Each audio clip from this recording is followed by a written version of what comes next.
Bon, nous avons montré que pour la capacité de deux condensateurs montés en parallèle, la capacité du condensateur équivalent, ça sera une capacité qui est égale à la somme des deux capacités. On généralise ce résultat dans le cas où on a plusieurs condensateurs montés en parallèle.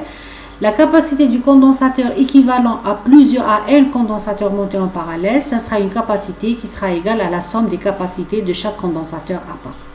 Maintenant, on peut avoir aussi un montage en série, c'est-à-dire on peut associer les condensateurs en série. Je commence par exemple, comme exemple, le cas de deux condensateurs montés en série, tel que c'est représenté sur ce schéma-là.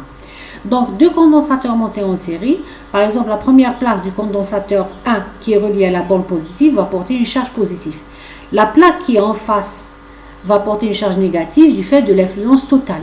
Maintenant, la première plaque du deuxième condensateur, comme cette plaque-là et celle-là sont reliées entre elles par un fil conducteur, elles vont former un seul conducteur. Si initialement c'était un conducteur neutre, si celle-là porte une charge négative, donc celle-là va porter une charge positive. Et donc celle qui est en face va porter une charge négative par influence totale. Donc voilà comment se répartissent les charges de deux condensateurs montés en série. Maintenant, quelle est la capacité équivalente à ce montage-là? Si je décharge les deux condensateurs, c'est-à-dire je supprime la batterie et je relie par un fil conducteur, la charge que je vais collecter, c'est tout simplement plus Q. Donc le condensateur équivalent, ce sera un condensateur qui, dans la différence de potentiel entre ces deux places, ça sera égal à la différence de potentiel entre les bords de la batterie, et dans la charge, ça sera égal à plus Q. Donc si j'applique ceci pour calculer la capacité de ce condensateur équivalent, donc la capacité du condensateur équivalent sera égale à la charge Q sur delta V. Delta V, ça sera la somme de la différence de potentiel entre le condensateur 1, ça sera delta V1 plus delta V2.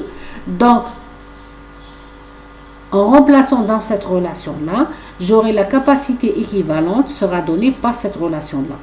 Ou bien c'est plus simple de dire que l'inverse de la capacité du condensateur équivalent, ça sera la somme de l'inverse des deux capacités des deux condensateurs montés en série.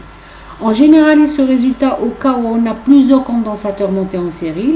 La capacité du condensateur équivalent, c'est l'inverse de la capacité du condensateur équivalent qui sera donnée par la somme des inverses de chaque capacité à part, tel que c'est représenté par cette formule-là. Maintenant, comment on calcule l'énergie interne d'un condensateur? L'énergie interne d'un condensateur, c'est tout simplement l'énergie qu'on récupère lorsqu'on court-circuite les armatures du condensateur, c'est-à-dire on les relie après avoir débranché le générateur. Donc, lors de la décharge d'un condensateur,